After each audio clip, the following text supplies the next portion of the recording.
नमस्कार दोस्तों। मेरे साथ जाने माने पत्रकार, लेखक, कई पुस्तकों के रचयिता, पूर्व संपादक, ओजस्वी वक्ता भाऊ तोरसेकर मुंबई से जुड़ रहे हैं। और आज हमने ये तय किया है कि हम लोग इस विशेष मुद्दे पर बातचीत करेंगे कि अपने कर्मों की वजह से कांग्रेस तो पूरे भारत में सिमटती हुई दिखाई दे रही है। जो एक थॉट है नरेंद्र मोदी का, उनकी पार्टी का, कि जो कांग्रेस मुक्त भारत है वो बनाया जाए। और कांग्रेस मुक्त भारत के पीछे उनकी धारणा, अवधारणा क्या है, इस पर भी बात करेंगे कि कांग्रेस मुक्त भारत से उनका क्या आशय एक्चुअल में है। लेकिन आज हम बात करेंगे उस इकोसिस्टम की जिसका जिक्र कई बार नरेंद्र मोदी अपने भाषणों में कर चुके हैं कि जो सही नहीं है या जो सच है उसको झूठ साबित करना, जो फेक नहीं है उसको फेंकू बताना, और झूठ का एक आडंबर खड़ा करके सच्चाई को दबाने की कोशिश करना। इसमें एक पूरा सिस्टम है, इकोसिस्टम, जो वामपंथियों की विचारधारा से भी ग्रस्त है या प्रभावित है, और जो कांग्रेस का भी बैंड बजाता है, उनका बचाव करता रहता है, उनकी बुराइयों को ढांपता है। और भारतीय जनता पार्टी की अलग अलग राज्य सरकारों के तहत काम करने वाले शासन प्रशासन में अगर कुछ भी गड़बड़ होता है कहीं, तो उसको तूल दे करके उन सरकारों को बदनाम करने की कोशिश भी करता है। तो भाऊ, इस बारे में आपका नजरिया क्या है? शुरुआती कमेंट आप। आपको आपको एक बात बता दो जी कि पुण्यनगरी नाम का एक मराठी दैनिक है। जी। उसमें 2013 के जनवरी से लेकर अप्रैल तक मैंने कम से कम 27-28 आर्टिकल लिखे थे। जी गुजरात का विधानसभा चुनाव खत्म हुआ था, मोदी ने तीसरी बार जीता था। तो मुझे लग रहा था कि ये जो मुख्यमंत्री है वो प्राइम मिनिस्टर के कंपटीशन में आने वाला है। और उस जी। वक्त का माहौल आपको याद होगा, लोकपाल आंदोलन था, 2G 4G ये सब चल रहा था। हम्म। तो अगर बीजेपी को सत्ता चाहिए तो उन्होंने मोदी को लीडर बनाना चाहिए, जी ये लाइन लेकर मैं लिख रहा था। तो पॉलिटिकली प्रेशर आया और वो आर्टिकल की सीरीज मेरी बंद हो गई। ओके। बाद में जुलाई में भाजपा ने तय किया कि भाई हम मोदी को लीडर करेंगे। तो आपको गोवा में हुआ वो मालूम है। हाँ, तो सितंबर उसके बाद 2013 में।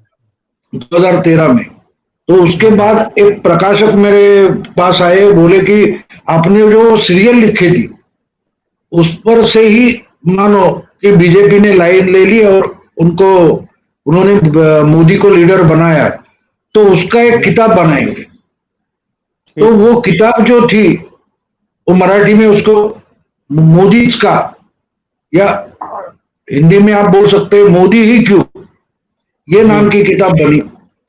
तो वो किताब के लिए मैंने अगस्त 2013 में, जो उसमें 20-25 आर्टिकल है, उसमें पहला आर्टिकल जो था वो मैंने किताब के लिए लिखा।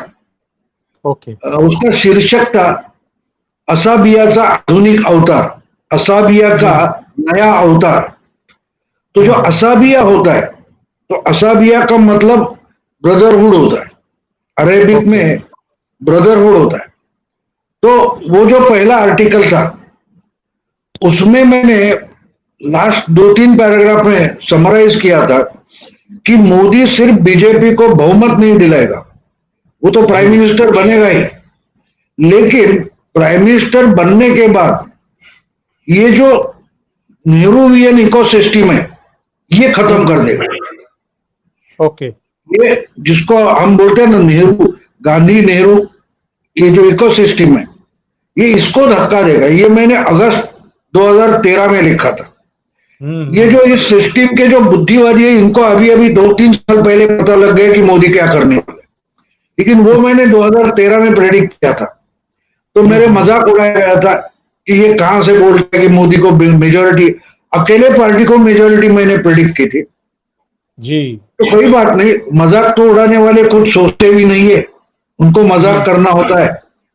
तो उस वक्त मैंने प्रेडिक्ट किया था कि ये सिर्फ पार्टी, कांग्रेस पार्टी को नहीं हराएगा, सत्ता से नहीं हटाएगा, ये जो थॉट या उसकी इकोसिस्टम है, जैसे हम चींटियां देखते तो उस पर आप कुछ गड़बड़ करने जाओ तो उसमें से कुछ लड़ाकू चींटियां बाहर निकल आती है और तुम पर हमला कर देती है। तो जो जो इकोसिस्टम है वो वैसी है। कहीं से भी कांग्रेस को धक्का लगता है ऐसा दिखाई दिया तो वो बाहर निकल आते, वो दिखाते कि ये नाट्यकर्मी है, रंगकर्मी है, कोई साहित्यिक है, कोई फिल्म के है, अलग अलग बुद्धिवादी है, यूनिवर्सिटी के, थिंक टैंक के, लेकिन वो चीटियों में लड़ाकू जो होते हैं वो बाहर निकल आते। अवार्ड वापसी गैंग। हाँ, अवार्ड वापसी गैंग होती है। तो उसको इकोसिस्टम में मानता हूं। तो चुनाव में अब कांग्रेस पार्टी को मोदी ने हराया, लेकिन ये सिस्टम वैसी की वैसी थी और ये हर जीवन के हर अंग में आपको दिखाई देगी। वो जुडिशियरी में भी मिलेगी, वो वकील है उसमें भी मिलेगी, वो नाट्यकर्मी में, पत्रकारों में, हर जगह। क्योंकि आपको उसके बाद 2019 में, 2018 में मेरा एक लेक्चर था मुंबई नजीक थाना में जी। तो चुनाव में क्या होगा ऐसे पॉलिटिकल चर्चा थी। तो एक श्रोता ने मुझे पूछ लिया कि 6 महीने के बाद, 7 महीने के बाद लोकसभा चुनाव आने वाला है, तो क्या मोदी सरकार चलेगी, फिर जीतेगी? क्योंकि उस वक्त वो महागठबंधन का नाटक चालू था। तो मैंने उसको बोल दिया कि मोदी तो 300 जगह अपने 300 सीट अपनी पार्टी के लिए जीतेंगे। तो वो बोला फिर गठबंधन का क्या होगा? बोले गठबंधन होता नहीं है, मैं 50-60 साल से देख रहा हूं, गठबंधन एक नाटक है, वो रियलिटी है नहीं। तो वहां भी हमारे प्रकाशक बैठे थे तो वो बोले इस पर ही फिर किताब लिखो, पुन्ना मोदी का, वाई मोदी अगेन। और मैंने वो किताब लिखी थी तो मेरा मराठी पत्रकार जो मुझे दोस्त पहचानते, उन्होंने मजाक उड़ाया था कि ये तो एनडीए को बहुमत नहीं मिल रहा है, सब सर्वे आ रहे हैं और ये कहां से 300 सीटें मोदी को दे रहा है। बीजेपी नहीं मान रही, लेकिन 302 तो हो गई। अब उसके बाद इंडिया में पूरा बैकग्राउंड क्यों बता रहा हूं, तो उसके बाद मुंबई के एक बड़े अंग्रेजी दैनिक में, दिल्ली में, उनके स्टाफ को मार्गदर्शन करने के लिए मुझे बुलाया। अच्छा। कि भैया आपने 300 निकाले कहां से और हमको क्यों नहीं दिख रहे थे? तो मैंने उनको एक बात बताई थी कि मैं समझाऊंगा जरूर, लेकिन आपको समझना ये मेरी जिम्मेदारी नहीं है, समझना तो आपको पड़ेगा। तो बहुत बड़ी चर्चा 1.5-2 घंटे चली थी, वो बात छोड़ दो। तो खत्म होने के बाद वो जो एडिटर लेडी थी वहां की, वो मुझे छोड़ने आ गई ऑफिस के बाहर तक। तो उन्होंने मुझे बोला कि ये जो 2019 का चुनाव हुआ वो आप 2 लाइन में बता सकते हैं, उसका मतलब बता सकते हैं? तो मैंने बोला कि 2 लाइनें क्यों, मैं दो शब्द में बता दूं। तो बोलो क्या है, उन्होंने पूछा। तो मैंने बोला मैकेनास गोल्ड। तो उनको समझने में 1-1.5 मिनट निकल गया। मैकेनास गोल्ड ये फिल्म है, बोले मैकेनास गोल्ड। तो 1-1.5 मिनट के बाद वो सिंक इन हुआ। तो वो बोले फिर ग्रेगरी पेक कौन है, यानी वो जो नायक था उस फिल्म का? तो मतलब वही तो मोदी है। तो वो जो मैकेनास गोल्ड फिल्म आप देखेंगे तो उसमें एक बात होती है कि सब सोने के लिए लड़ते हैं और उसमें एक ही आदमी ऐसा है जिसका उस सोना है ऐसा भरोसा ही नहीं था, उसको ही सोना मिल जाता है। तो सत्ता की लालच सबको थी, उनको कुछ मिला नहीं, लेकिन मोदी को मेजोरिटी मिल गई। तो 5 साल से ये लोग सब लोग चिल्ला रहे हैं, वो इसके लिए चिल्ला रहे हैं कि तुम सत्ता में आओ, निकल रहे हो कोई बात नहीं, तुम सत्ता में बैठे रहो, 50 साल बैठे रहो कोई बात नहीं, लेकिन इकोसिस्टम हमारा चलेगा, पार्टी से हमको मतलब नहीं। बीजेपी के नाम पर अगर कांग्रेस ही चलती रही तो कोई बात नहीं ना, तुम हम ये बदलेंगे वो बदलेंगे एलगार वगैरह वगैरह बकवास करो, लेकिन बदलना कुछ भी नहीं चाहिए। और ये बदलना कुछ भी नहीं चाहिए बोलने वाले हैं, वो कांग्रेस की इकोसिस्टम। तो इनका जिंदा रहना ही वो कांग्रेस पर निर्भर है। कांग्रेस ने जो सिस्टम बनाई है उस जी पर निर्भर है, उसमें करप्शन आता है, ये मान लेंगे उसको ही अंदर ले सकते। यानी जेठमलानी हमारे मुंबई के बड़े वकील थे, हम्म लेकिन वो दिल्ली में गए तो उनको वहां एडजस्ट होने नहीं देते थे, बड़े होशियार वकील थे, लेकिन उनको अभी अभी देखो वो सिस्टम कोलैप्स हो रही है। इसलिए मैं इसको कांग्रेस मुक्ति का दूसरा पर्व मानता हूं। जी पॉलिटिकल कांग्रेस खत्म हो गई है, लेकिन जिंदगी जीवन के हर क्षेत्र में जो कांग्रेस है, कांग्रेस को बचाने की कोशिश करने वाले जो है उनको अभी उसमें एक उनकी गलती हो गई। जी गलती थी अर्णब के खिलाफ ये चले गए। जी अर्णब गोस्वामी जो कर रहा था, इनको समझना चाहिए था कि तुमने 2002 से लेकर 2014 तक मोदी के बारे में जो किया वही तो अर्णब बिल्कुल। तुम्हारे लिए कर रहा है, वो ट्रोल कर रहा है तुमको। हम्म।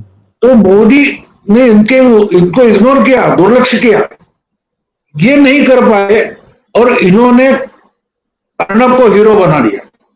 अब जो जी इकोसिस्टम है कांग्रेस की, उसमें दबे हुए बहुत सारे लोग हैं, नाट्यकर्मी है, रंगकर्मी है, साहित्यिक है, वकील है, ये सब दबे हुए इन पर कि अगर तुम हमारी लाइन तो नहीं करोगे तो अभी जो फिल्म में आप देख रहे हैं क्या चल रहा है, कंगना रानौत वगैरह बोल रही है, जी तो वहां भी ऐसा माफिया हर क्षेत्र में है कि हमारा जर्नलिज्म में, आप तो दिल्ली में आपको ज्यादा मालूम होगा, बिल्कुल तो अगर बिल्कुल। हमारी लाइन तुम लेते नहीं हो तो तुमको खड़े ही होने नहीं देंगे। तो ये जो था इसके लिए कोई मोदी चाहिए था, वो हम्म। इन्होंने अर्णब को बना दिया। पहले मैं यही मानता हूं कि संघ या बीजेपी ने मोदी ने खड़ा किया, मोदी तो ये जी इकोसिस्टम ने खड़ा किया, वैसे ही अर्णब खड़ा हो गया। तो अब उसके पीछे इकोसिस्टम में दबे हुए लोग पोलराइज होते जाए। बिल्कुल। और इधर से अभी देखो फिल्म के लाइन में शुरू हो गया, बार बार सिब्बल, अभी 2 साल में आप देखेंगे कि सिब्बल या सिंघवी जैसे वकील है, धवन जैसे, वो सुप्रीम कोर्ट में हारने लगे अचानक, ये क्या बात होगी। जी जी तो इन्होंने मुट्ठी में कर रखी थी जुडिशरी, वो हम्म। जो पकड़ है वो ढीली होने लगी है। जी वो इकोसिस्टम की पकड़ है वो कैसे ढीली होती है, देखो आप।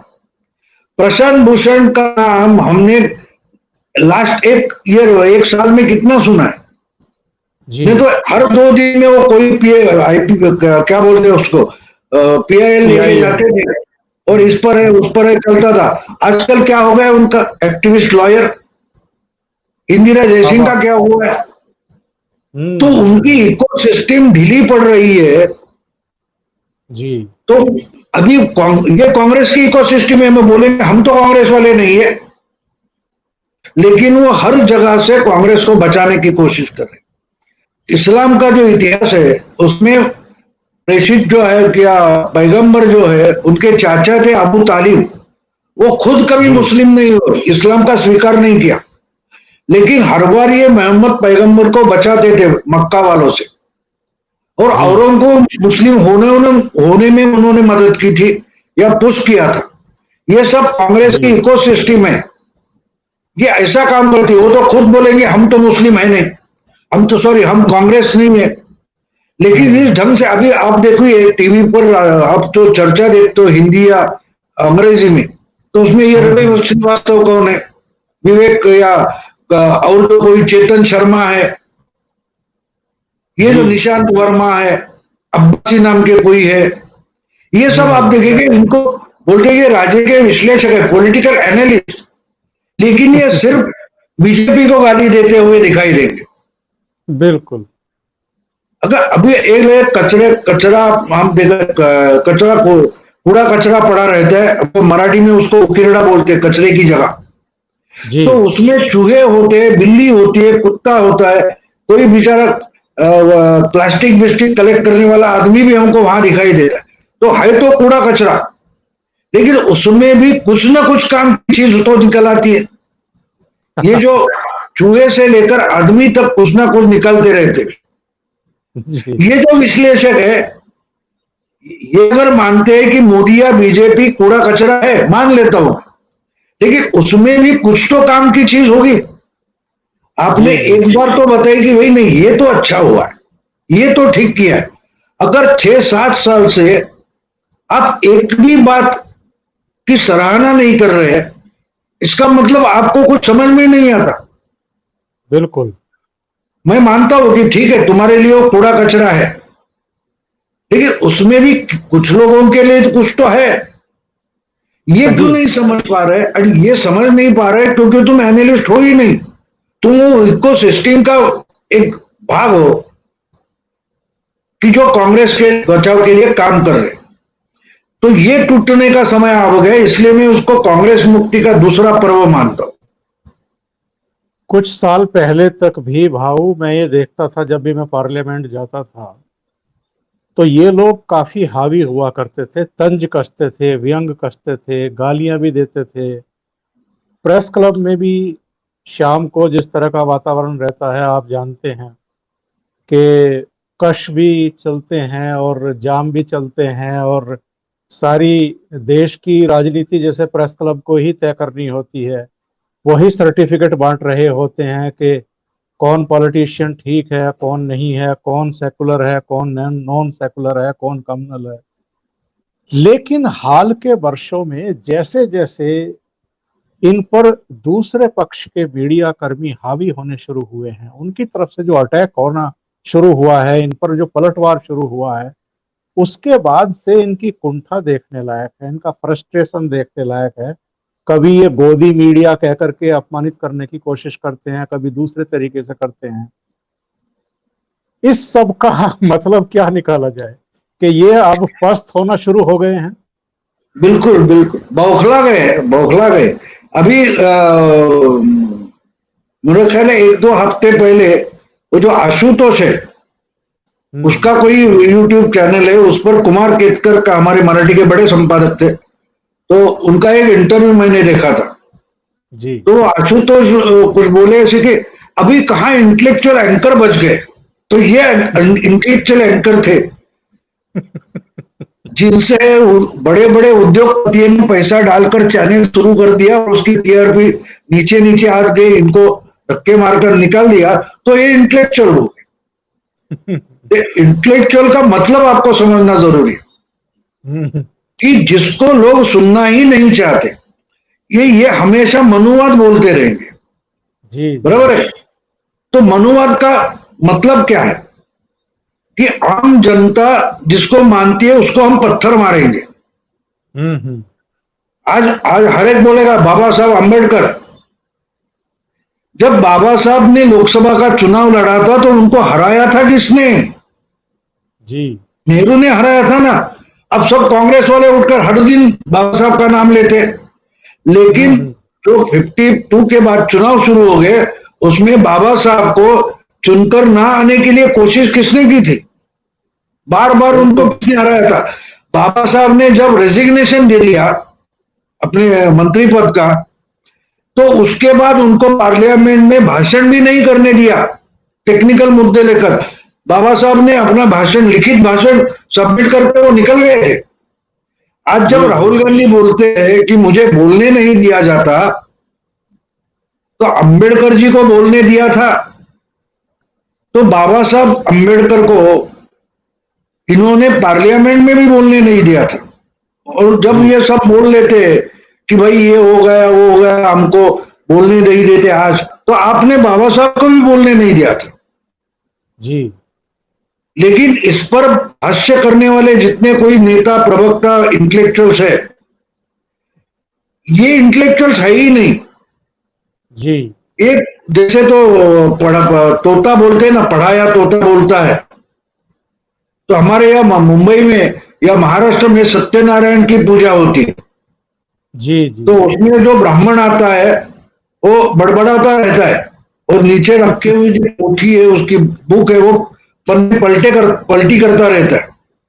जी। तो उसको मेमोराइज है सब, मन में जो है वही बोलते जाता है, उसको मेमोराइज किया हुआ है। अब जी। उसको जी। आप रोको और बोलो फिर अभी जो बोले हो इस पन्ने पर कहाँ है दिखाओ, तो वो नहीं दिखा हम्म। पाएगा। क्यों, तो जी। जी। बड़बड़ाता है और पन्ने पलटी करता है। उसी जी। ढंग से ये बोल लेते हैं, उनको भी मालूम नहीं वो क्या बोलते हैं। हम्म। अभी आपको एक बात उसकी बता दूं। 2 साल पहले यहाँ एक पूना में शरद पवार का एक बड़ा कंट्रोवर्सी हो गई थी। उनको पूना में अगर आपका सत्कार हो जाता है, सम्मान होता है, तो एक पगड़ी देते हैं, उसको पुनेरी पगड़ी बोलते हैं, जो हम तिलक महाराज के हम देखते थे या ऐसे लोग। जी। तो जी। वो जी। ब्राह्मण की है ऐसा, ये लोग। तो पवार साहब को पगड़ी दी गई थी।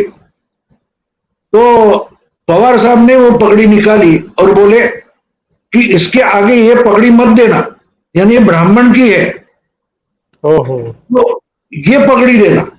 इसलिए उन्होंने फुले साहब जो टोपा पहनते थे, महात्मा फुले, वो हम्म। टोपा लाके दिखा दिया। और फिर टीवी पर चर्चा शुरू हो गई, ये हो गया। मैं तो मुझे भी बुलाया था उस चैनल पर, मैं भी सुन रहा था, सब इंटेलेक्चुअल्स, सब हम्म। पार्टी के प्रवक्ता मैं सुन रहा था। तो जब मेरी बारी आई आधे घंटे के बाद, तब मैंने बोला तो मैं तो अज्ञानी हूं भैया। हम्म। मेरे ख्याल से महात्मा फुले जो टोपा पहनते तो उसको तो पगड़ी कभी बोला नहीं जाता था, जी। उसको तो पागोटे बोलते थे, यानी जो हम्म। ऐसा करके हो, टोपी जैसी नहीं होती, उसको पागोटा बोलते हैं मराठी में।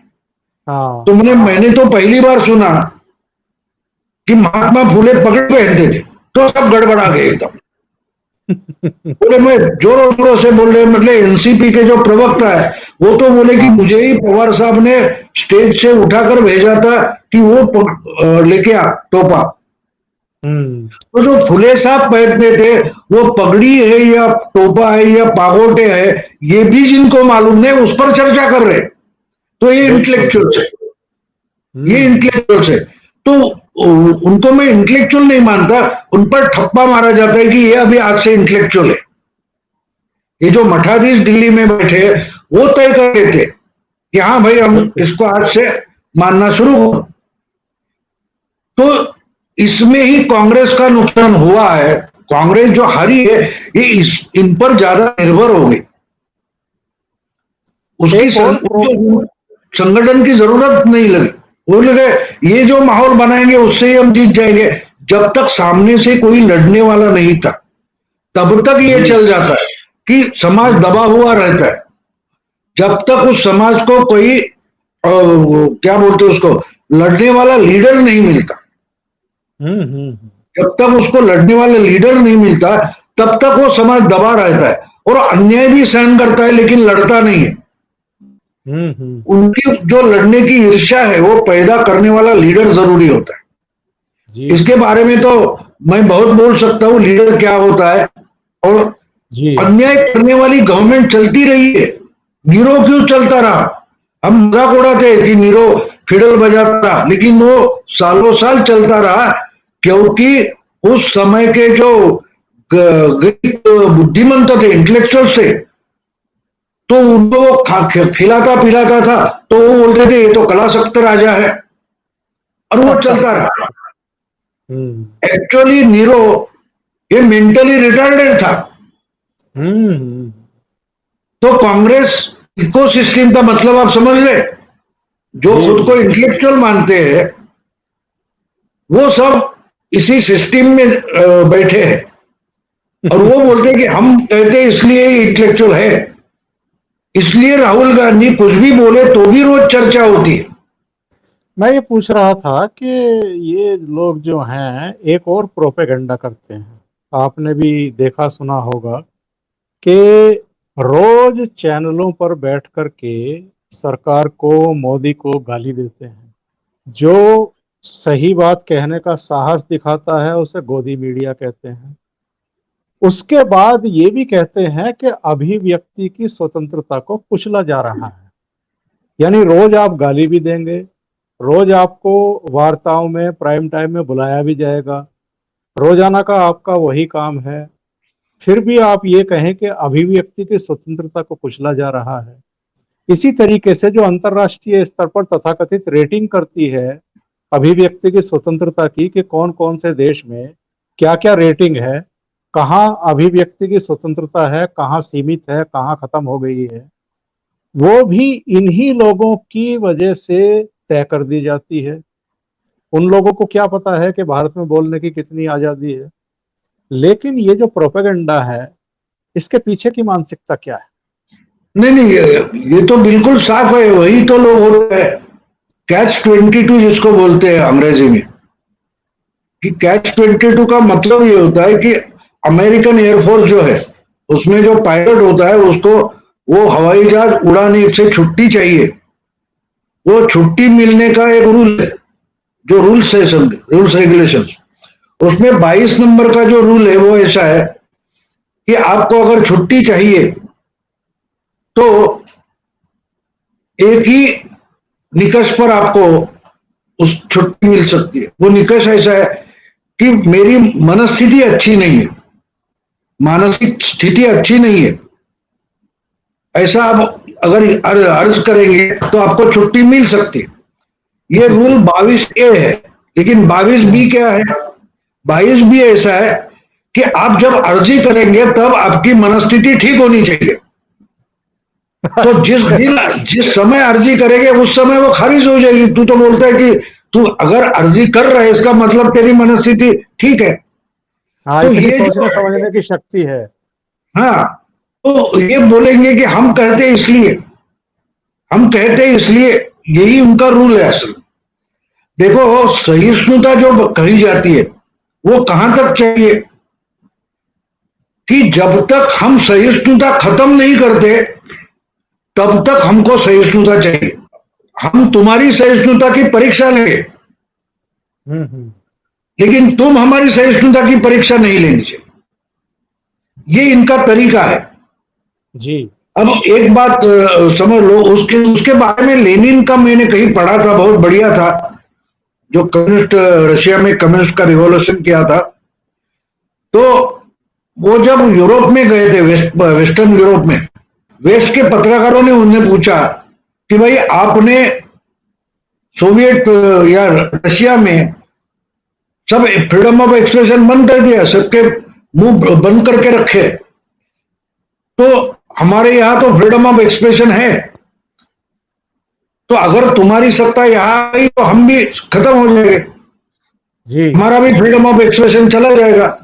तो हमारे यहाँ के जो इंटेलेक्चुअल्स है वो आपका गुणगान क्यों करते हैं? जी। तो लेनिन ने बहुत भारी जवाब उसका दिया, ऐसे मैंने पढ़ा है। वो बोले थे, दे आर यूजफुल इडियट्स, ये काम के बेवकूफ है। तो पूछा गया कि भाई काम के है तो बेवकूफ कैसे? वो बोले मेरे काम के, लेकिन उनके लिए बेवकूफ है। जी। तो आप कांग्रेस की इकोसिस्टम देखो। अब संजय झा नाम का उनका प्रवक्ता है, जी। वो कल तक क्या बोलता था और उसको ही निकाल दिया, तो अभी क्या रो रहा है। तो ये चलता रहेगा। ये क्या होता है, जो बुद्धिमान होता है वो बुद्धिमान तब तक रहता है जब तक वो खुद को बुद्धिमान मानता नहीं। जी। जी। जिस दिन वो समझने लगा कि मैं सर्वज्ञानी हो गया, तो समझो उससे बड़ा मूर्ख कोई दुनिया में है ही नहीं। सही बात। क्योंकि फिर वो सोचना बंद कर देता है, वो सोचना बंद कर देता है। तो इनकी हालत ऐसी है कि अभी वही तय करेंगे, अभी कोई उनको मानता नहीं है ना। ये क्या करते हैं, कुछ करते हैं। अभी आपने टाइम मैगजीन देखा, जिसमें 19 के चुनाव के पहले ग्रेट डिवाइडर कवर स्टोरी थी मोदी पर, जी। फिर भी मोदी चुनकर आया। 3 महीने बाद उन्होंने ग्रेट यूनिफायर। तो इन पर कौन भरोसा करेगा? मुझे बताए कि 3 महीने में वोटर ने इंडिया के तय कर दिया कि टाइम मैगजीन जो है वो फालतू है, उस पर भरोसा मत करो। तो उसको भी उन्होंने मान लिया कि भाई ठीक है, अभी उनको यूनिफाइड बोलते। तो उनको समझाया किसने? एक बात आप समझ लो कि दुनिया में जितने महात्मा हुए, गांधी से लेकर हमारे महात्मा फुले हो, यीशु हो, जो कोई हो, वो जब जिंदा थे जी तो उनके समय के जो इंटेलेक्चुअल बुद्धिमान वर्ग था, उन्होंने कभी भी उनको सराहा नहीं। हर समय के जो बुद्धिमान इंटेलेक्चुअल क्लास होता है, वो जिसको गाली देता है वो 50-60 साल बाद का महात्मा होता है। जी तो जी 50-60 साल के बाद का महात्मा आप समझ रहे? जी आप समझ लो उनको। बिल्कुल। सर, अभी टाइम्स ऑफ इंडिया ले लो। टाइम्स ऑफ इंडिया 100 साल पहले गांधी के बारे में क्या लिखता है आप ढूंढ कर निकाल सकते। जी अब जी वो गांधी गांधी गांधी करेगा, लेकिन उस समय क्या करता? तो ये आदत होती है, ये आदत होती है। इंटेलेक्चुअल जो क्लास होता है, उससे पिछड़ा हुआ दूसरा कोई, सोच में पिछड़ा हुआ कोई हो ही नहीं सकता। जी जी लेकिन जब इस तक विष उनकी चलती है, उनकी चलती है। जी इस विषय पर तो बहुत लंबी बातचीत आपसे की जा सकती है, आगे करेंगे। लेकिन चूंकि गुड। वीडियो का आकार बहुत बढ़ रहा है तो इसलिए मुझे यहाँ ख़त्म करना पड़ेगा। भाऊ आपका बहुत धन्यवाद, बहुत शुक्रिया। आप जुड़े और इस विषय पर इतनी विशद व्याख्या की। बहुत बहुत धन्यवाद। नमस्कार।